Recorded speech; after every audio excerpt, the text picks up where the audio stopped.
오전에 나왔던 말씀을 잠깐 복습을 해보고 오전의 말씀 제목이 무엇이었죠? 예수 그분은 그리스도였다.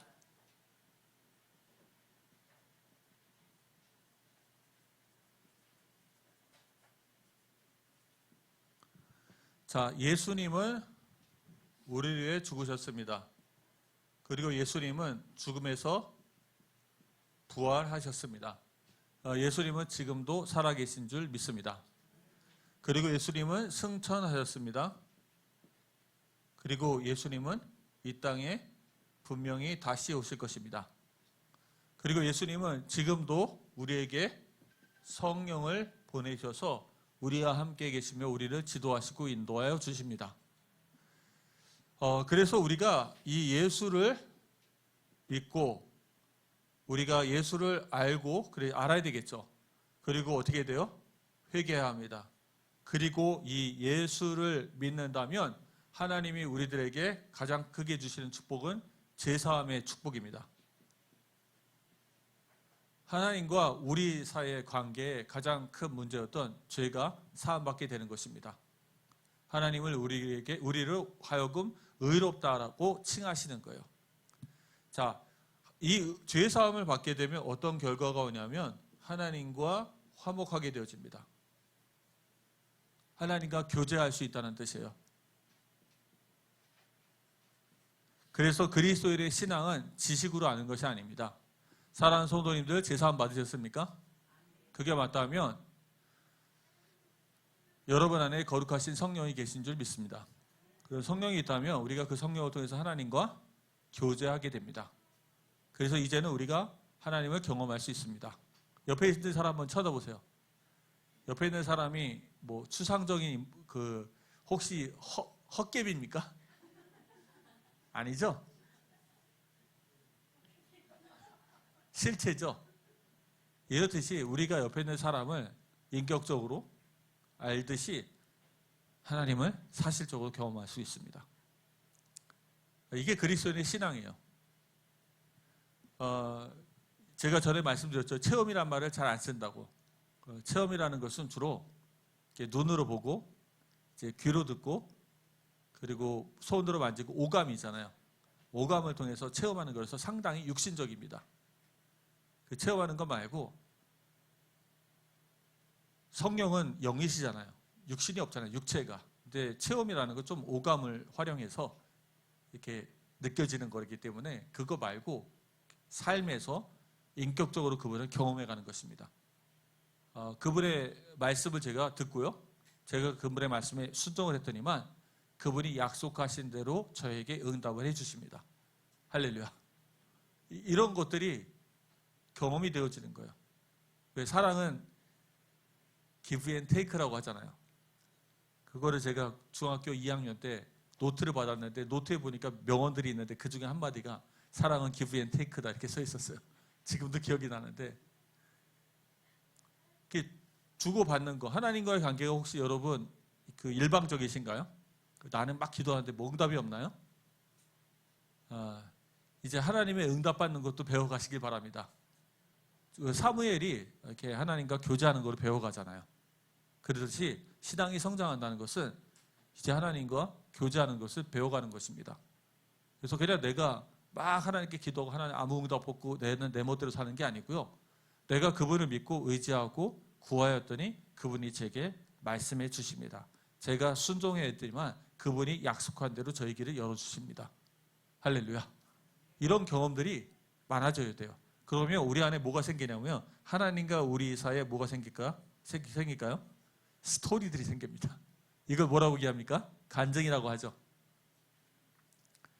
우리 결혼하신 분들 스토리 많지 않습니까? 부부간에 스토리가 생기는 거예요. 자, 세 번째 뭐냐면 결국에는 하나님과 화목하게 되면 어디까지 가게 되냐면 우리가 하나님을 닮아가게 됩니다.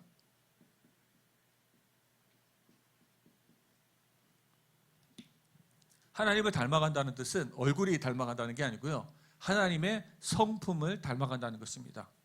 하나님의 어떤 공의로운 면, 하나님의 그러한 사랑인 면, 하나님의 인내하심들을 우리가 닮아가는 거예요. 그러니까 예수를 믿으면 인격이 변화될까요? 변화되지 않을까요? 변화되어집니다. 예수 믿으면 성격은 좀 안 변할 수도 있어요. 하나님이 그 성격은 쓰세요. 그런데 뭐가 변화된다고요? 인격은 변화되어집니다. 그래서 이런 것들을 이제 성화라고 얘기하죠. 이렇게 거룩해져 가는 것이죠. 이렇게 우리가 변화되어져 가면 내가 바뀌기 때문에 이제 드디어 우리 삶에서는 많은 일들이 일어납니다. 내가 바뀝니다. 내가 바뀌기 때문에 우리가 죄의 권세에서 벗어나요. 예수의 이름이 들어간 곳에는 모든 사람이 죄의 권세에서 벗어나게 되는 줄 믿으시기 바랍니다. 자, 그리고 또 뭐에서 벗어나요? 속박에서 벗어나게 됩니다. 묶였던 속박들. 우울증 환자도 저는 치유될 수 있다고 믿습니다. 자, 그리고 또 뭐에서 벗어납니까? 또 우리 오전에 했던 말씀이 있었죠. 모든 것에서 회복되어집니다. 회복과 치유들이 있을 수 있죠. 근데 다만 이런 것들이 어떻게 일어날까요? 이런 것들이 우리의 삶 가운데 점진적으로 일어납니다. 그러니까 단회적으로 일어나는 게 아니에요. 자, 우리가 되게 기대하는 거는 한 번에 낫길 원하잖아요. 근데 한 번에 낫는 것이 아니고요. 점진적으로 우리 삶에 변화들이 일어납니다. 그래서 우리가 예수를 믿고 거룩하게 되어지는 의롭다 하심을 칭함을 받는 것은 단번에 일어나지만 성화는 어떻게 일어난다고요? 평생을 거쳐서 점진적으로 일어납니다. 내가 점점 변화되어져 가기 때문에 내가 죄의 권세를 싸워 이기고 점점 변화되어져 가고요. 내가 묶였던 속박에서 하나하나 벗어나게 됩니다. 현실은 변한 게 없는데요. 내 믿음이 생기고 하나님이 그분과 교제하고 그분을 닮아가면서 내가 변화되면서 어떤 것에도 묶이지 않게 되어집니다. 오히려 내가 다른 사람을 영향을 미치게 됩니다. 그것이 선한 영향력, 선한 능력을 미치는 그리스도의 증인이 될 줄 믿습니다. 바뀌는 거예요. 삶도 다 바꿀 수 있고 여러분 우리 가족을 바꿀 수도 있습니다. 불신자 가족도 바뀌고요. 우리가 사람이기 때문에 부정적인 얘기 한마디 들으면 영향을 받아요, 안 받아요? 받습니다. 저도 받아요. 그런데 믿으시기 바랍니다. 그렇게 부정적인 말을 하는 사람도 바뀔 수 있습니다. 다 바뀔 수 있어요. 그리스도의 능력이 우리 가운데 임하여져서 진짜 예수를 믿고 회개하고 진짜 예수를 믿고 예수 이름으로 산다면 하나님께서 우리에게 죄의 권세와 속박과 그 모든 연약함에서 우리를 회복시키고 치유시킬 줄 믿습니다. 그러면서 우리가 이런 것들이 점진적으로 일어나는데 이 모든 과정들 속에서 사실은 우리가 누구와 싸우고 있습니까? 마귀 권세가 싸우고 있는 거예요. 마귀 권세가 사이드 옆에서 자세히 보시면요. 이 모든 과정들이 다 누구와 누구의 관계예요? 하나님과 나의 관계입니다. 하나님과 나의 관계의 사이를 중보자께서 해결하셨고요. 하나님 그리스도께서 하나님과 나의 관계를 해결하신 목적이 무엇입니까? 하나님과 교제를 회복하게 하시기 위해서. 그래서 우리로 하여금 하나님을 닮아가게 하시기 원하신 것입니다. 그리고 닮아간 사람이 많은 증거를 가지고 점진적인 증거를 가지고 전도자의 삶을 사시길 바랍니다. 그래서 우리가 전도와 선교를 위해 사는 거예요. 자, 이렇게 살아가는데 이 모든 과정에 있어서 가장 중요한 것은 하나님과 나의 관계입니다. 하나님과 나의 관계예요. 그래서 그분과의 관계가 진정으로 회복되는 것이 복음의 본질입니다. 그러면 그 속에서 누가 계속 방해한다고요? 마귀입니다. 마귀는 사이드예요. 마귀가 메인이 아닙니다. 우리가 마귀하고 막 싸우고 그러는 건 오직 한 군데에서만 싸웁니다. 언제 싸워요? 전도할 때만. 전도할 때는 마귀 손에 안 있는 사람을 우리가 복음을 전해서 건져내기 위해 싸우는 것이죠. 우리는 마귀의 손에서 이제 벗어난 줄 믿으시기 바랍니다. 그래서 마귀가 계속 우리를 유혹하고 있고 이 길을 가지 못하게 하기 때문에 마귀는 옆에서 계속 방해를 하고 있어요. 그러나 우리는 계속 이 길을 가게 될 줄 믿습니다. 그래서 오늘 말씀 주신 것이 있죠. 오직 예수 그분만이 그리스도이십니다. 그래서 이제부터는 예수의 이름으로 사시길 바랍니다. 예수의 이름으로 살면 예수 이름을 참으로 믿고 증거하면 이런 일들이 일어나게 될 줄 믿습니다. 그래서 저도 이제 말씀을 들으면서 이제 그 요한복음에 보면은 기적이란 말이 많이 나오잖아요. 그 마태복음이나 거기 보면 기사와 이적 이렇게 얘기 나오는데 요한복음에는 기적이라고 나옵니까? 이적이라고 나옵니까? 한국 성경은 잘 모르겠는데 그 기적이란 말은 영어로 보면은 사인이라는 뜻인데요. 자, 제 손가락을 이렇게 보시면 제 손가락이 뭘 가르치고 있어요? 스피커를 가르치시죠. 근데 왜 스피커를 안 보시고 제 손가락만 보세요? 이 스피커를 가르치잖아요. 그러면 기적이 있으면요, 그 기적은 사실 아무 손가락입니다. 그 기적이 가리키는 게 뭐라고요? 그게 바로 예수가 그리스도이심을 가르치고 있습니다. 그래서 성경에 나오는 모든 기적은 손가락에 불과해요. 근데 우리는 자꾸 이제 손가락만 바라보죠. 사람도 마찬가지입니다. 저는 이제 하나님 앞에 전도자로서 제가 평생에 이렇게 마음 먹은 것이 있다면 사람이 살 수 있는 유일한 길은 오직 중보다 대신 그리스도밖에 없습니다. 그래서 저는 그리스도를 증거해서 그리스도를 통해서 그 사람이 하나님과 화목하게 될 수 있도록 그 사람을 그리스도와 하나님 앞으로 이끄는 일을 저희들이 하는 일이에요. 그러니까 사람들이 저희를 찾아보게 만들 수는 없잖아요. 그래서 우리 모든 성도님들도 이제 예수 그리스도로 사시고 또한 여러분들의 자녀들도 예수 그리스도를 통해서 하나님 만날 수 있도록 도우시는 우리 예수의 모든 식구들 되시기 바랍니다. 우리 전도 선교라는 것도 그거예요. 내가 메인이 되는 것이 아니고 나는 다 사라지고 오직 예수 그리스도만 증거해서 사람이 하나님과 화목할 수 있도록 도와주는 것이 전도와 선교인 것입니다. 그래서 제가 사역을 한 첫 번째 사역한 도시에서 제가 떠나는데 젊은 때였거든요.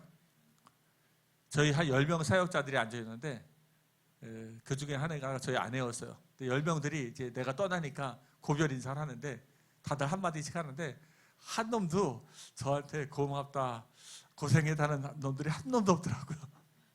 왜냐하면 다 20대였어요.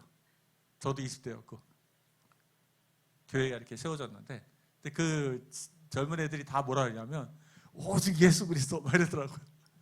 그러니까 그때는 저도 그랬어요. 아멘, 오직 예수 그리스도. 근데 지금 생각해보니까 싸가지 없고 좀 재수없더라고요. 근데 그 당시에는 워낙 우리가 젊어서 저희들이 오직 그리스도 이름만 전하고 그리스도 이름만 높이길 원했어요. 근데 저는 그게 저한테는 되게 힘이 되고 위로가 됐습니다. 왜냐하면 저는 사라지고 오직 그리스도만 남아있기 때문에 저는 그게 되게 위로가 됐어요. 모든 사람들은 그리스도를 통해서 하나님을 만나야 되는 줄 믿으시기 바랍니다.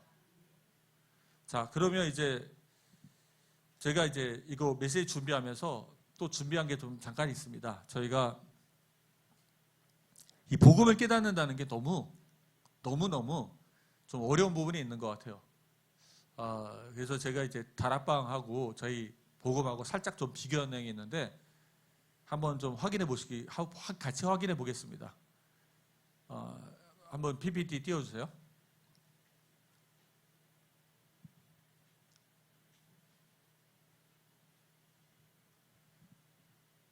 이게 아래 위로 되죠? 아니면 잘라놓은 거예요? 잘라놓은 거예요? 잘라놓으면 글자 보이십니까? 글자가 안 보이니까 자르지 말고 그냥 올려갖고 크게 확대를 해주셨으면 좋겠는데 안 돼요?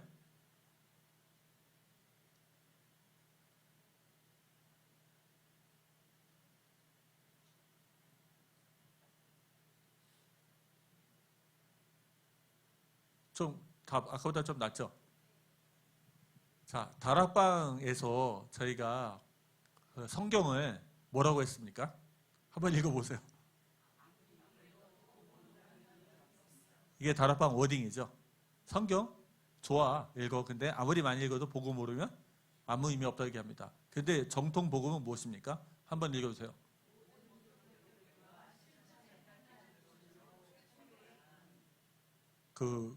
굉장히 권위가 높습니다.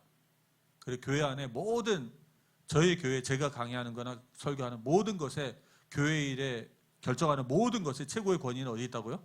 성경입니다. 자, 그 복음을 아는 방법은 다락방은 뭐라 그래요? 참 교묘하지 않아요? 아무리 읽어도 복음을 모르면 의미가 없어. 근데 복음을 깨닫는 방법이 뭐예요? 유광수 목사의 설교를 들어야 돼요. 그래서 계속 그걸 강조를 합니다. 정통 복음은 무엇입니까? 함께 읽습니다. 누구든지.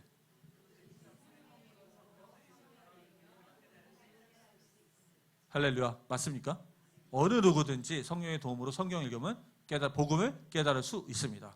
어느 교회든지 누구든지. 자, 그러면 이제 분류를 하겠는데요. 위에 있던 다락방 메시지에 의하면 복음은 아래와 같아요. 어떠세요? 복음의 시작적 문제가 무엇입니까? 읽어주세요.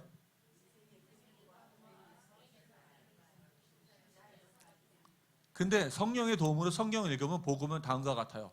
읽어주세요.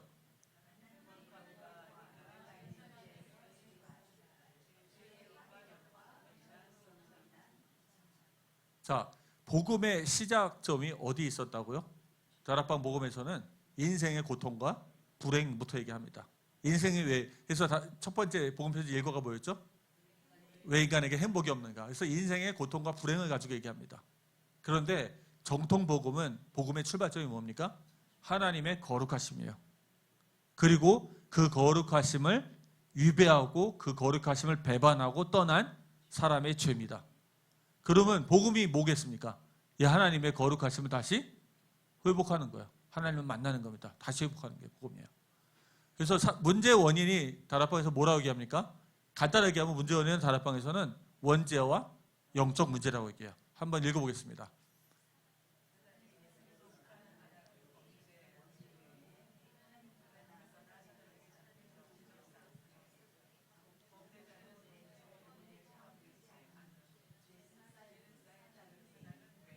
자, 죄는 쌓여두고 사단은 뭐라고요?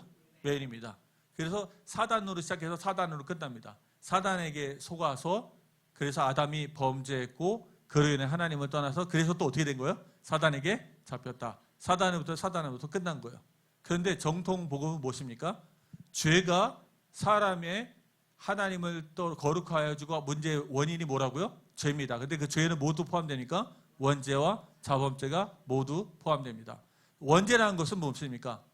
아담의 범죄가 원죄가 아니에요. 아담의 범죄는 뭐죠? 첫 번째 죄입니다. First sin이에요.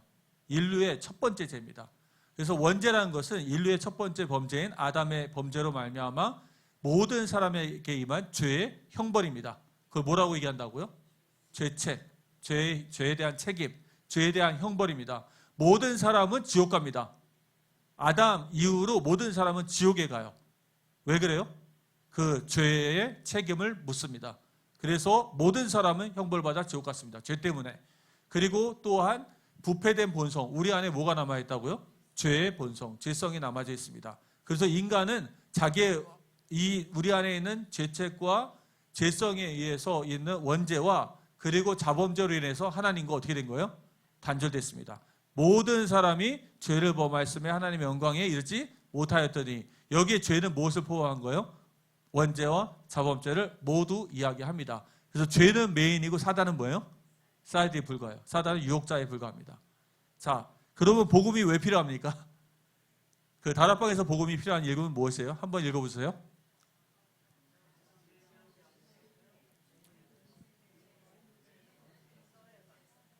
복음이 필요한 이유는 가정과 질병과 실패 등 인생 문제의 원인이 되는 영적 문제에서 해방되는 거예요. 맞습니까? 이렇게 얘기했잖아요. 근데 정통 복음의 핵심은 무엇입니까? 죄사함을 받고 하나님과의 관계가 회복되는 거예요. 키가 어디 있어요? 키는 계속 얘기합니다. 정통 복음은 하나만 얘기해요. 하나님과 나의 관계. 거기서 죄 때문에 무너져 있고 그 관계를 회복하는 거예요. 그런데 이제 다락방에서는 뭡니까? 내가 갖고 있는 여러 가지 인생의 문제들이 영적 문제에서 왔어요. 그 문제를 해결해야 돼요. 그게 이제 키에 맞춰져 있는 거예요. 자, 그리고 네 번째입니다. 문제 해결의 방법은 다락방에서는 그리스도 삼중직을 믿고 영접해야 합니다. 근데 그 회개가 있어요, 없어요? 없죠. 그리고 왕과 제사장, 선지자로 얘기를 합니다. 자, 그러면 정통복음에서 무엇일까요? 문제 해결의 방법 함께 읽어주세요.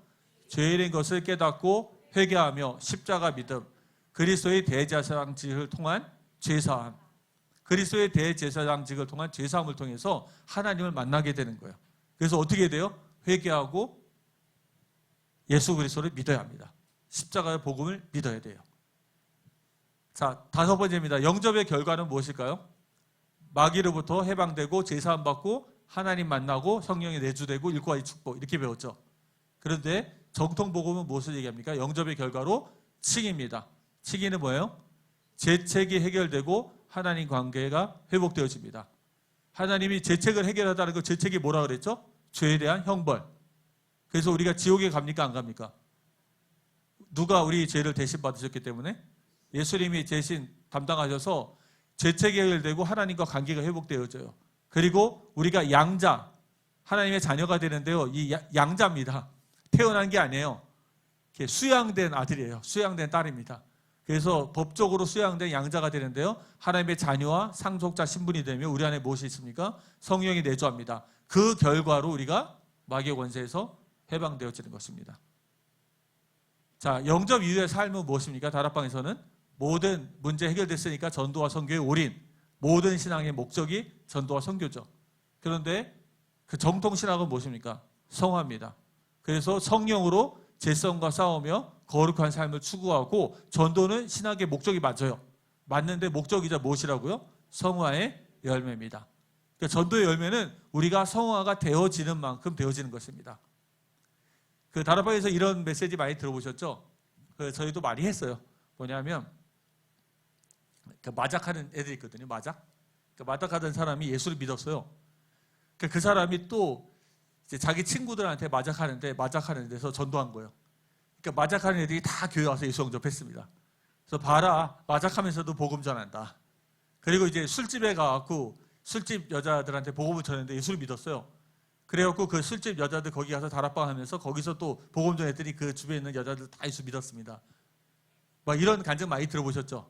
근데 문제는 뒤예요, 뒤. 그 사람들이 교회에 남았을까요, 안 남았을까요? 제가 아는 바로는 남지 않았어요. 그 신앙이 성장하지도 못하고 자라지도 못해요. 진정한 거듭남이 그 안에 있질 않은 것이죠. 그래서 사실은 진정한 전도의 열매를 맺기 원하신다면 우리가 성화가 되어지는 만큼 전도의 열매는 더 풍성하게 드러납니다. 할렐루야. 그래서 내가 성장하고 내가 변화되어지는 만큼 전도의 열매도 계속 드러나는 거예요. 자, 성화의 방법이 뭡니까? 다락방에서 뭐였죠? 그 유광수 목사와 본교회 강단 메시지 올인해야 돼요. 그래서 문제 해결이나 전도에 관한 말씀 성취, 기도응답을 체험합니다. 그리고 주로 누구와의 싸움 강조요? 마귀와의 싸움 강조. 자, 우리는 어떻습니까? 한번 읽겠습니다. 삶 속에서 성경 말씀을 믿고 순종함으로 하나님과 동행하고 죄를 범할 때마다 회개로 회복을 경험하며 왕되신 그리스도의 보호와 인도 속에 선지자이신 그리스도를 통해 하나님의 뜻을 깨닫고 살아간다. 주로 뭐와의 싸움이에요? 내 안에 있는 죄성과의 싸움이에요. 내 안에 죄와의 싸움입니다. 좀 달라요. 포인트가 다르죠. 자, 계속 갑니다. 구원이란 무엇입니까? 다락방에서 우리가 배웠던 구원은 과거 문제 해결, 원죄, 자범죄, 조상죄입니다. 그리고 미래, 현재 문제는 이제 마귀의 문제에서 해방되고요. 그리고 미래 문제 해결은 지옥에서 해방되어집니다. 그 구원은 뭐예요? 영적 기도로 끝나는 단회적인 성령의 역사. 그래서 이미 완성된 거예요. 다 끝났다예요. 그런데 정통 복음은 뭐라고 말합니까? 칭의를 얘기합니다. 자, 칭의는 무엇입니까? 칭의는 과거의 구원을 얘기합니다. 칭의를 얘기할 때 성경에서는 구원을 뭐라고 얘기해요? 이미 받았다고 얘기해요. 아, 여러분, 나는 구원받았습니다. 그게 무슨 뜻이에요? 칭의를 얘기합니다. 그래서 이것은 바로 죄 사함 받고 지옥 형벌에서 벗어났다는 뜻이에요. 그러면 성화라는 구원이 있습니다. 성화는 뭡니까? 지금 현재 내가 이뤄가는 구원을 말합니다. 그리고 세 번째는 어떤 구원이에요? 영화의 구원이 있고 미래에 내가 거듭나고 죄와 완전히 단절되어지는 그런 하나님 나라에 들어가는 그런 구원이 있습니다. 자, 저 한번 따라해 주세요. 우리의 구원이 뭐가 있다고요? 칭의, 성화, 영화. 그래서 기독교인의 구원이라면 과거, 현재, 미래로 칭의 구원이 있고요. 성화 구원이 있고 영화 구원이 있습니다. 그런데 중요한 것은 뒤에 나온 얘기예요. 칭의와 성화, 영화로 이르는 점진적인 성령의 역사로 뭐예요? 이미와 아직 사이에 긴장이 있습니다. 우리는 칭의로 구원을 받았지만 우리는 아직 영화에 이르기까지 남아있어요, 안 남아있어요? 그러니까 그 가운데 어떻게 된 거예요? 긴장감이 있어서 성화의 길을 걸어가는 것입니다. 그래서 구원은 점진적으로 완성되어 가는 것입니다. 그런데 거기서는 뭐라고 얘기해요? 단회적으로 한 번에 끝났다고 얘기하는 것이죠. 우리 옆에 있는 저기 구원파 교회 있잖아요.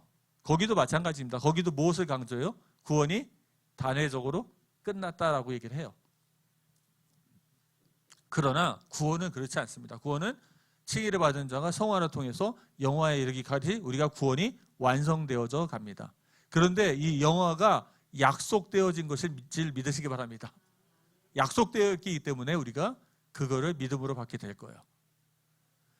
자, 이제 9번째 는 율법이죠. 율법은 다락방에서는 어떻게 얘기해요? 부정하진 않으나 율법 얘기하면 뭐라 그래요? 이제 종교적인 수준으로 치부해버리죠. 비하해버립니다. 그러나 정통 복음은 무엇을 얘기합니까? 율법을 통해 올바른 길과 잘못된 길을 알며 성령의 능력으로 율법에 순종하도록 인도를 해주죠. 자, 자범죄한 부분입니다. 그 다락방에서 뭐라고 얘기합니까? 마귀로 인한 영적 문제라고 얘기하죠. 자범죄가. 그래서 원죄가 사함받아져서 자범죄로 지옥 가지가 않으니까 복음에 반해되지 않도록, 복음에 기스나지 않도록 개인적으로 하나님께 회개하고 자기가 해결하면 되는 게 자범죄예요. 그렇게 가르칩니다. 그런데 저희 정통 복음에서 뭐라고 가르칩니까? 원죄 곧 죄성으로 인한 죄입니다. 우리가 짓는 자범죄는 죄성으로 나온 죄고요. 원죄와 자범죄는 분리되지 않고 성령의 능력으로 싸워야 하며 공개되어진 죄, 오픈되어져 있는 죄는 개인적 회개뿐만이 아니라 어떻게 돼요? 교회의 징계가 필요해요. 그래서 회개의 열매가 드러나야 돼요. 이해되십니까? 좀 달라요. 자, 계속 넘겨주세요. 그래서 그 다락방에서는 마귀를 어떻게 봅니까? 모든 문제의 직접적인 원인, 그리고 영적 문제의 배후입니다. 그래서 하나님과 인간 사이에 가장 중요한 문제는 마귀예요. 죄보다 더 중요합니다. 죄는 그냥 사이드예요. 그러나 정통 복음에서는 어떻게 얘기합니까? 마귀의 역할은 어떻게 됩니까? 하나님의 주권 아래서 제한적인 역할만 할 뿐이에요. 그러다 보니까 모든 문제의 직접적인 원인이 마귀가 되지 않습니다. 이해되시겠죠? 모든 문제의 직접적인 원인이 마귀가 될 수가 없어요. 그래서 하나님 사이에, 사람 사이의 가장 중요한 문제는 죄이며 마귀는 뭐예요? 유혹자이고 고소자일 뿐이에요. 사이드입니다. 자, 핵심을 정리하자면 이렇습니다. 다락방 복음은 마귀로부터 해방과 마귀와 영적 싸움입니다. 그리고 죄는 뭐예요? 사이드 문제고, 그리고 영적 문제 해결되고 인생 운명이 바뀌는 게 목표고요. 그래서 전도와 선교가 목표입니다. 그러나 정통 복음은 그렇게 얘기하지 않습니까? 않습니다. 죄로부터 해방과 죄와 영적 싸움입니다. 평생 죄와 싸우는 거예요. 우리가 칭의의 구원에서는 죄가 사함받습니다. 맞습니까? 성화 구원은 뭐라고요? 죄와 싸우는 거예요. 그리고 영화 구원은 죄와 영원히 단절됩니다. 죄를 지을 수 없는 존재가 되는 거예요. 그래서 평생 죄와의 싸움에 사이드에서 누가 욕을 한다고요? 사이드에서 마귀가 욕을 하는 것뿐이에요. 그래서 마귀는 사이드 문제입니다. 그래서 죄 사함 받고 하나님과 관계 회복되어지고 성화를 통해 하나님 닮아가며 전도와 선교는 뭐예요? 성화의 열매입니다. 자, 이 얘기를 왜 계속 반복할까요? 이 얘기를 계속 반복하는 이유가 있습니다. 이거를 제대로 듣지 않으면 여러분들이 오늘 예수는 그리스도라는 얘기 들으셨잖아요. 그럼 또 어디로 돌아갑니까? 영적 문제 해결. 자꾸 이제 그런 상태로 가요. 예수 이름 부르면, 예수 안에 있으면 미신적인 것처럼, 예수 안에 있으면 예수 이름만 부르면 모든 속박에서 벗어난다. 요즘 남편이 나를 막 힘들게 하는데 예수 이름으로 결박하고 예수 이름을 부르면 뭐 다 해결된다, 이렇게 가실 수 있어요. 근데 그게 아니고요. 하나님과의 관계가 회복되어져서 예수의 이름으로 기도하고 하나님과 관계가 회복되어져서 내가 변하는 것입니다. 남편이 변하는 게 아니고요. 내가 변화되어지는 거예요. 내가 성장해 가니까 남편이 감동을 받습니다. 저번 주에도 얘기했죠. 오직 감동으로만 사람이 변화되어집니다.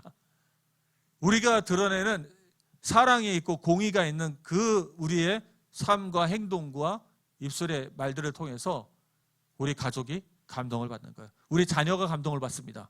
그래서 그 아이들이 뭐라고 얘기하겠어요? 엄마 바뀌었다, 아빠가 바뀌었다 얘기하는 거예요. 아내가 바뀌었네, 이렇게 얘기하는 겁니다.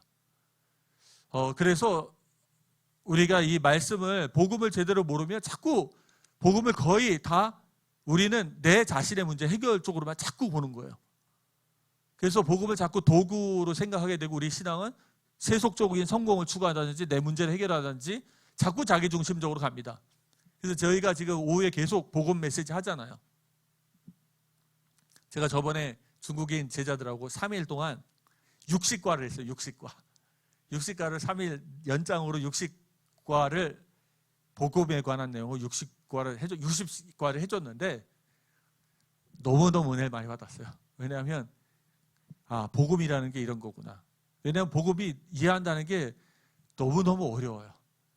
그래서 이 복음 심화 교재도 마찬가지입니다. 심화 교재는 지금 포커스를 어디 맞추고 있냐면 심화 교재가 10과인데요. 모든 교재가 문제가 근본이 어디 있습니까? 죄예요. 그리고 그 문제를 해결하는 하나님의 방법은 뭡니까? 십자가 제사함입니다. 그게 해결되어져야 돼요. 그래야지만 우리가 다시 하나님과 화목될 수 있습니다. 그래야지만 우리가 다시 하나님을 경험할 수 있는 거예요. 그리고 이 죄라는 게 무엇입니까? 저번에 말씀했죠. 죄가 무엇이죠? 기억나십니까? 하나님을 대적하고 하나님께 반역하는 것이 죄입니다. 한번 저를 따라해 주세요. 하나님을 대적하는 것이 죄입니다. 어떻게 대적해요? 하나님의 말씀에 불순종하는 것이 죄예요. 그분의 통치를 거절하는 거예요. 근데 그게 우리 안에 있어요. 죄성이. 하나님은 거룩하신 분이시고요. 그 외에는 다 악입니다. 그래서 하나님이 이 땅을 창조하실 때 뭐라고 말씀하셨다고요? 보기에 심히 좋았더라. 그럼 이 땅에 악이 있어요? 없어요? 죄가 있습니까? 없습니까? 없어요. 그 죄를 첫 번째 범한 게 누굽니까? 영계에서 마귀가 첫 번째 죄를 범했습니다. 인간 세계에서 누가 첫 번째 죄를 범합니까? 아담이 첫 번째 죄를 범한 것입니다. 아담의 죄는 원죄가 아니고 아담의 죄는 first sin입니다. 첫 번째 죄예요. 원죄는 뭐라고 그런다고요? 영어로 오리지널 sin이라고 해요. 가장 근본적인 죄라는 거예요. 그럼 그걸 뭘 얘기해요?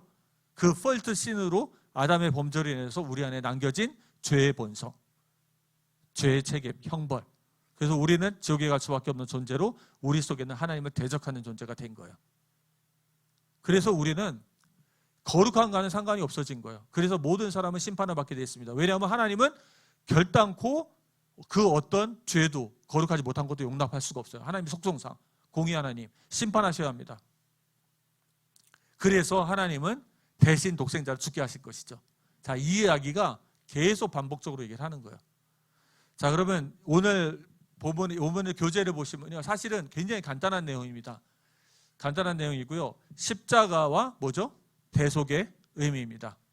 십자가와 대속의 의미. 자, 요한복음 3장 16절 함께 읽어 주시겠습니다.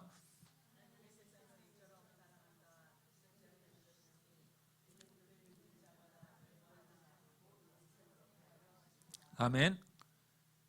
자, 여기서 말하는 게 그 존재를 믿는다는 것이 아니죠. 예수 그리스도를, 그분의 말씀을 믿고 그분을 신뢰하고 예수님이 독생자이신 것을 믿고 그분의 죽음과 부활과 다시 올 것을 믿고 그분의 십자가 사역을 믿는다는 것이죠. 이것을 진짜 믿으면 멸망하지 않고 영생을 얻게 됩니다. 고린도전서 1장 18절에 그런데 이 십자가의 도가 멸망하는 자들에게는 뭐예요? 미련한 것이요. 왜 미련해요? 남을 위해서 희생한 게 얻을 게 뭐가 있습니까? 자, 이 땅에서 남을 위해서 희생하면 미련하다고 해요, 안 그래요? 제가 저희 장인 장모님하고 이제 셋이 저희 아내하고 결혼하기 전에 그 장인 장모님 아내가 이렇게 바깥쪽으로 걸어가고 제가 안쪽에 걸어갔어요. 넷이 이렇게 걸어가는데 이제 화분 같은 게 쓰러져 있잖아요. 길거리에 그 앞집에 그 뭡니까 가게집에. 그 제가 그걸 일으켜 주려고 했더니만 저희 세 명이 오 그러면서 절대 그거 일으켜 주면 안 된대요. 왜 일으켜 주면 안 되냐면 그 가게집 주인이 나와서 내가 넘어뜨린 거라고 저한테 배상을 요구할 거기 때문에 절대 그거 가서 일으키면 안 된대요. 자, 이해되시겠죠? 이해가 안 되시죠? 그렇기 때문에 중국 사람들 옆에 이렇게 한 사람도 잘 안 도와주려고 그러잖아요. 자기가 피해를 입을까 봐. 그러니까 세상 사람들 입장에서는요, 십자가의 도가 뭐가요? 그 예수님이 남을 위해 죽은 게 아무 의미가 없는 거예요. 남을 위해 왜 죽어? 내가 가장 중요한데. 미련한 것처럼 보이겠지만 구원을 얻는 우리에게는 하나님의 능력이 됩니다. 예수님의 죽으심으로 말미암아 우리가 하나님과 관계가 회복되어진 거예요. 우리를 창조하신 전능자 하나님과 영광의 하나님과 관계가 회복되어진 것입니다. 그리고 그분이 우리의 아버지가 된 것입니다. 자, 베드로전서 2장 24절 함께 읽겠습니다. 친히 나무에 달려 그 몸으로 우리 죄를 담당하셨으니 이는 우리로 죄에 대하여 죽고 의에 대하여 살게 하려 하심이라. 그가 채찍에 맞음으로 너희는 나음을 입었나니 여덟나니. 아멘. 자, 그럼 우리가 이렇게 죄사함을 주신 이유가 목적이 무엇입니까? 죄에 대하여 죽고 의에 대하여 살게 하려 하심이라. 그분을 닮아가라는 거예요. 하나님을 닮아서 거룩하게 되라는 것입니다. 그분의 속성을 닮아가라는 것이에요. 자, 그래서 첫 번째입니다. 이것은 단순히 이게 도덕적으로 살라는 게 아니고요. 기준이 하나님이라는 걸 꼭 명심하셔야 됩니다. 그래서 그분을 닮아가는 거예요.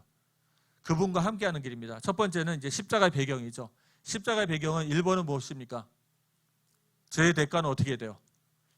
보면은 죄는 단순한 잘못된 행동이 아니라 뭐라고요? 영적 죽음, 육체적 죽음, 영원한 죽음을 초래하는 어떤 문제요? 심각한 문제입니다. 죄는 반드시 대가를 치러야 돼요. 자, 두 번째입니다. 하나님의 공의는 어떻습니까? 하나님의 공의는 죄를 반드시 심판하십니다. 절대적으로 심판하세요. 그래서 시편 7편 11절에 보면 의로우신 재판장 어떻게 하신다고? 매일 분노하시는 하나님. 뭐에 대해서 분노하시는 거예요? 죄에 대해서 분노하십니다. 죄가 뭐라고요? 하나님을 대적하고 하나님의 속성에 어긋나는 행동을 하는 것을 하나님은 다 분노하십니다. 대한민국에 만약 어른부터 어린아이까지 대통령부터 길거리에 있는 구두 닦기까지 다 속이고 다 거짓말하고 이러면 대한민국은 망하게 됩니다. 대한민국은 망하게 될, 그걸 믿으시기 바랍니다. 대한민국은 꼭 망해요. 그렇게 되면 진짜 망합니다. 나라가. 그리고 그게 왜 그럴 것 같아요? 하나님이 진노하시고 심판하십니다. 그런데 그럼 교회가 어떻게 될까요? 교회가 할 수 있는 일은 우리는 사람을 바꾸는 거예요. 한 사람 한 사람들의 하나님과의 교제가 회복되어지고 죄와 싸워 이기고 한 사람 한 사람이 그 자기의 삶의 현장에서 빛과 소금의 역할을 감당할 수 있도록 도와줘야 하는 것입니다. 사람이 바뀌고 한 사람 한 사람 바뀌면 계속 바뀌게 될 줄 믿습니다. 그래서 교회의 본질은 어떤 제도를 바꾸는 것보다는 우리는 사람을 바꾸는데 더 많은 초점을 가지고 있죠. 자, 세 번째입니다. 보면은 인간의 무능력입니다. 사람의 행위로는 어떻게 돼요? 죄의 값을 갚을 수가 없고 오직 심판을 받을 수밖에 없습니다. 그래서 네 번째 구약의 제사제도가 나온 거예요. 구약의 제사제도가 나왔는데요. 그 제사제도를 통해서 어떻게 합니까? 우리 죄를 사하는 것이죠. 레위기 16장 30절 대제사장이 속죄일에 제사를 드려 백성의 죄를 속한다. 이게 십자가의 배경이에요. 레위기 16장 30절 함께 읽겠습니다. 이날에 너희를 위하여 속죄하여 너희를 정결하게 하리니 너희 모든 죄에서 너희가 여호와 앞에 정결하리라. 레위기 16장 1년에 한 번이죠. 하나님 앞에서 속죄제를 드리는 것입니다. 이때 이스라엘의 모든 죄가 다 사함을 받습니다. 히브리서 10장 4절에는 뭐라고 해요? 그런데 황소와 염소의 피로는 어떻게 돼요? 그 죄를 능히 없앨 수가 없다. 그래서 구약의 제사는 죄를 일시적으로 어떤 역할만 합니까? 덮는 역할만 합니다. 죄를 근본적으로 해결하지 못했습니다. 완전한 속죄 제물이 반드시 필요했습니다. 그 완전한 속죄 제물이 누굽니까?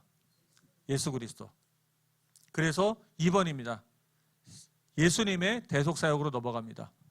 예수님의 대속사역. 첫 번째, 예수님의 속죄 제물, 완전한 속죄 제물. 히브리서 9장 11절이죠. 11절부터 14절의 얘기입니다. 함께 쭉 읽겠습니다. 그리스도께서 장래의 좋은 일의 대제사장으로 오사 손으로 짓지 아니한 것 곧 이 창조에 속하지 아니한 더 크고 온전한 장막으로 말미암아 염소와 송아지의 피로 하지 아니하고 오직 자기의 피로 영원한 속죄를 이루사 단번에 성소에 들어가셨느니라. 염소와 황소의 피와 및 암송아지의 죄로 부정한 자에게 뿌려 그 육체를 정결하게 하거든 하물며 영원하신 성령으로 말미암아 흠없는 자기를 하나님께 드린 그리스도의 피가 어찌 너희 양심을 죽은 행실에서 깨끗하게 하고 살아계신 하나님을 섬기게 하지 못하겠느냐. 아멘. 예수 그리스도께서 십자가상에서 죽으심으로 그 죄가 그 예수 그리스도에게 전가되어지고 그분이 죽으심으로 말미암아서 우리가 죄사함을 받게 되는 것이죠. 그래서 예수님은 죄 없는 하나님의 아들로서 완전한 속죄 제물이 되셨습니다. 자, 대속이란 말은 헬라어로 뭐라고요? 리트론이라고 하죠. 값을 지불하여 자유롭게 하다는 것입니다. 죄가 있으면 거기에 대해 어떻게 된다고요? 값을 지불해야 됩니다. 하나님은 공의로운 하나님이기 때문에. 그래서 예언이 있었죠. 그래서 예수님은 자기의 생명으로 값을 지불하심으로 우리를 죄에서 해방시킵니다. 죄하면 꼭 뭐를 기억하셔야 돼요? 심판을 기억하셔야 됩니다. 우리 다락방에서 죄하면 저주를 얘기했잖아요. 그거 아니고요. 꼭 저주를 하면 또 마귀가 갖고 오는 저주를 생각하는데 그게 아니고 죄를 생각하시면 무조건 무엇을 생각하셔야 돼요? 심판을 생각하셔야 합니다. 하나님은 이 죄를 반드시 심판하십니다. 그게 절대 불변하는 하나님의 공의의 속성이에요. 그래서 예언을 하셨죠. 이사야서 53장 5절에서 6절. 잘하는 말씀이죠. 우리의 모든 죄를 누구한테 전가시킨다고요? 예수 그리스도께 전가시켰습니다. 여러분과 저희의 모든 과거, 현재, 미래의 죄를 다 전가시키셨죠. 두 번째, 십자가의 성취. 고린도서 후서 5장 21절. 예수께서 우리를 대신하여 죄가 되셨습니다. 자, 고린도서 5장 21절 함께 읽겠습니다. 하나님이 죄를 알지도 못하신 이를 우리를 대신하여 죄로 삼으신 것은 우리가 그 안에서 하나님의 의가 되게 하려 하십니다. 우리를 의롭다 하신다는 거예요. 하나님 우리를 의롭다 하시기 위해서 우리를 죄사함해 주세요. 왜 의롭다 하십니까? 왜 의롭다 하세요? 의롭다 하셔야지만 우리한테 성령을 주십니다. 성령은 의롭지 않은 곳에 임할 수가 없습니다. 그래서 우리를 의롭다 하신 거예요. 그래서 세 번째입니다. 십자가는 하나님의 뭐예요? 공의와 사랑이 만난 자리입니다. 1번, 하나님은 죄를 무시하지 않고 그 형벌을 자신의 아들에게 담당하게 하셨습니다. 하나님이 그냥 뭐 내가 기쁘다고 내가 마음에 든다고 죄사해주고 그런 게 아니잖아요. 그 죄에 대한 대가를 지불하신 거예요. 그래서 자기 독생자를 죽게 하십니다. 이것은 하나님의 공의입니다. 그래서 십자가는 우리가 사랑만 생각하잖아요. 근데 십자가는 뭐라고요? 공의입니다. 심판이고 형벌이에요. 그래서 사실은 많은 단체들이 십자가도 악세사리도 안 하고 십자가도 안 걸어두는 데가 있어요. 십자가는 뭐라고요? 형벌이고 저주고 심판입니다. 죄에 대한 심판이에요. 우리가 그걸 놓치면 안 됩니다. 그리고 또 거기에는 뭐가 있어요? 사랑과 희생이 담겨져 있어요. 사랑과 희생으로 하나님의 공의와 정의를 이루신 것이죠. 사랑과 희생만이 하나님의 의를 이루십니다. 하나님의 나라를 이루셔요. 저번 주에 줬던 말씀이죠. 자, 세 번째입니다. 그래서 하나님의 사랑은 희생을 통해 율법을 공의를 온전히 이루셨다. 여기다 한번 괄호를 치고 성경 구절을 적어보세요. 우리가 잘 아는 말씀인데요. 요한복음 19장 30절입니다. 예수님이 뭐라고 하셨죠? 다 이루었다. 이게 뭘 다 이뤘다는 것 같아요. 내가 너 인생 문제 다 해결했다. 걱정하고 근심하지 말라. 이제부터는 전도와 선교에 올인하며 살라라는 의미도 좀 있지만 그것보다 더 정확한 의미는 뭐예요?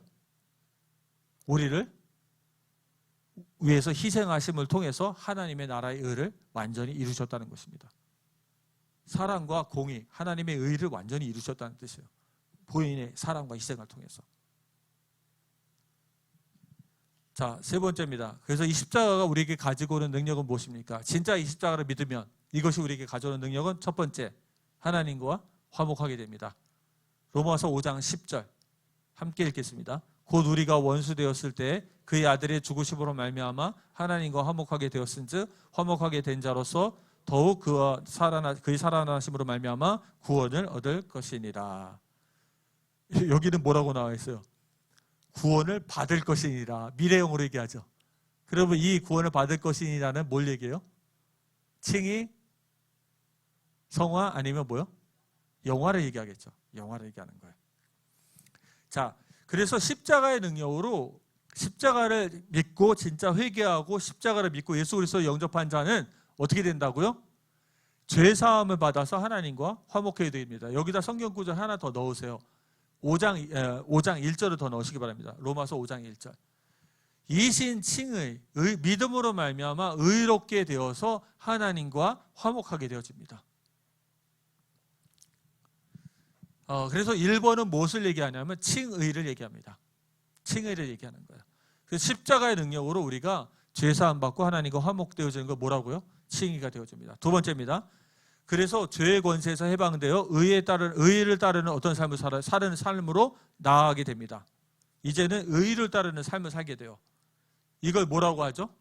성화입니다. 성화로 가게 되는 거예요. 그리고 세 번째입니다. 부활을 통해 죽음을 이기고 우리의 몸도 영화롭게 변화됩니다. 이거 뭡니까? 영화로 가는 거예요. 그래서 십자가가 우리에게 가져오는 능력은 무엇입니까? 칭의와 성화와 영화의 구원을 우리에게 가지고 오는 것이에요. 결국 이게 무엇입니까? 칭의와 성화, 영화. 아까도 얘기했었죠. 결국은 하나님과의 관계가 회복되는 거예요. 사랑하는 성도님도 하나님 만나셨습니까? 하나님이 진짜 여러분과 함께 하고 계십니까? 만약에 여러분이 생각하실 때 하나님은 먼 곳에 계신 분이고 그냥 지식상의 하나님이고 잘 모른다고 생각하면 하나님께 기도하십시오. 뭐라고 기도하냐면 하나님, 제가 죄인이 맞습니까? 진짜 예수님이 내 죄를 위해 십자가에 죽으신 것이 맞습니까? 진짜 저의 과거와 현재, 미래 모든 죄는 해결된 것이 맞습니까? 진짜 예수님을 영접하면 제가 제사함 받고 하나님의 영이 제 안에 거합니까? 라고 물어보십시오. 그러고 기도하시면 됩니다. 제가 그렇게 했어요. 18살 때. 18살 때 제가 그렇게 기도를 했는데 그날 밤에 하나님이 제게 굉장히 큰 은혜 주셨습니다. 그래서 그때 제가 내가 죄인이라고 하나님 앞에 고백하고요. 왜냐하면 하나님의 영광이 임하면 오늘 목사님도 얘기하셨잖아요. 하나님을 만난 사람들의 특징이 뭐라고요? 회개가 일어납니다. 왜냐? 하나님의 영광이 임하면 주여 제가 죄인입니다. 이렇게밖에 나올 수가 없는 거예요. 내게서 떠나소서라고 얘기할 수밖에 없는 거예요. 그래서 하나님의 영광이 임하고 믿음이 생기고 하나님이 나와 함께 계시는 것이 믿어지면 내가 죄인입니다라고 고백하고 결국은 그리스도의 십자가를 의지해서 제사함을 확신하게 되어지는 거예요. 그래서 저도 그런 경험들을 통해서 믿음이 확 성장을 했어요. 거듭남의 경험을 하게 된 것이죠. 그래서 결국은 하나님과의 관계예요. 신앙은. 그 얘기를 계속 해드리는 겁니다. 자꾸 우리가 문제 해결받고 기복적으로 문제 해결받고 성공하기 위해서 세속적인 성공을 위해서 예수 믿는 게 아니고요. 그리고 미신적으로 예수 이름 기도하면 막 기적이 일어나서 내 문제 해결해주고 막 묵혔던 모든 무들이 팍팍 풀리고 막 사단 결박하면 갑자기 막 사람이 변화되어지고 역시 사단이 떠나가니까 이 사람이 변화되었어. 그런 미신적인 신앙을 갖지 마시고요. 제가 정리를 했죠. 어떤 신앙이라고요? 세속적이고 미신적이고 되게 기복적인 그런 반지성적인 신앙들이 우리 안에 꽤 많습니다. 그게 아닙니다. 우리가 전능하신 하나님이 우리를 창조하셨는데 그분과의 관계를 회복하는 거예요. 절대자입니다. 그리고 그분은 그분 나라에 들어갈 자신의 백성들을 부르고 계십니다. 할렐루야. 이 부르심에 응하는 거예요. 응해서 예수 이름으로 제사함 받고 그분이 우리에게 초청할 때 주신 의로운 옷을 입고 그분의 연회장에 들어가는 것입니다. 하나님 나라에 가는 거예요. 그래서 그분의 나라가 이 땅에 이루어질 줄 믿습니다. 그렇기 때문에 신앙의 본질과 복음의 본질을 회복하려면 신앙은 하나님과 관계 회복입니다. 그래서 그분과의 관계가 깊어져 가고 믿음이 깊어져 가고 계속 승리하는 삶과 증인의 삶을 살아가는 거예요. 그래서 네 번째입니다. 지금 이 순간부터 새로운 생명이 시작되어집니다. 언제요? 십자가의 공로를 믿고 회개하고 예수 그리스도를 믿으면 지금 이 순간부터 새로운 생명이 시작되어집니다. 내가 진실로 너에게 이르노니 내 말을 듣고 또 나를 보내신 이를 믿는 자는 영생을 얻었고 심판에 이르지 아니하나니 사망에서 생명으로 옮겼느니라. 할렐루야. 우리의 삶이 하나님을 만나면 생명이 있는 삶이 되어지는 것이죠. 그래서 조금 제가 아까 비교를 했는데 여러분한테 얼마나 도움이 되셨는지 모르겠는데요. 지금 난리입니다. 저희 중국 현장에서도 그렇고요. 많은 사람들이 이게 그 옛날 들었던 메시지 때문에 이게 두 개가 막 부닥쳐 갖고요. 그리고 뭘 정확한 걸 들어도 그쪽으로 갑니다. 정확한 걸 들어도 그쪽으로 가 생각하고. 그래서 오늘 좀 말씀을 드렸고요. 제가 계속 기회가 되면 계속 얘기할 거예요. 이게 누구를 비판하려는 것이 아니고 우리가 살기 위해서입니다. 우리가 개혁이라는 게 뭐냐면 돌아간다는 거잖아요. 정통으로 돌아간다는 거거든요. 원래 성경이 말하는 걸로 돌아가는 겁니다. 그래서 성경이 말하는 정통의 신앙으로 돌아가기 위해서 계속 말씀드리는 거예요. 그래서 우리 예솔의 모든 식구들이, 제사함 받은 모든 식구들이 하나님과의 관계가 회복되어지시기 바랍니다. 그래서 모든 사람들이, 우리 어린아이부터 청소년, 청년들, 어른들도 가장 중요한 게 우리 하나님 관계예요. 그게 회복이 되어져야 돼요. 그래서 진짜 기도하면 하나님이 응답해 주십니다. 할렐루야. 너무 감사했던 것이 청년들이 어려움에 있었는데 자기가 기도했는데 그 다음날 새벽 기도 들었는데 또 답이 있었대요. 하나님, 이렇게 우리가 하나님 앞에 나와 물으면 하나님이 답을 해 주십니다. 문제가 있어도 답만 있으면 아무 상관이 없습니다. 그게 하나님과의 관계예요. 이래서 평생 승리하는 우리 예손의 식구들 되시고, 또한 그리스도의 증인으로 불신자들에게도 결국은 죄 때문에 불신자들이 심판을 받죠. 심판을 받습니다. 하나님의 심판이 기다리고 있어요. 예수를 믿고 제사함 받아 그들이 하나님을 만날 수 있도록 도와줘야 합니다. 이러한 예손의 모든 식구들 되시기 바랍니다.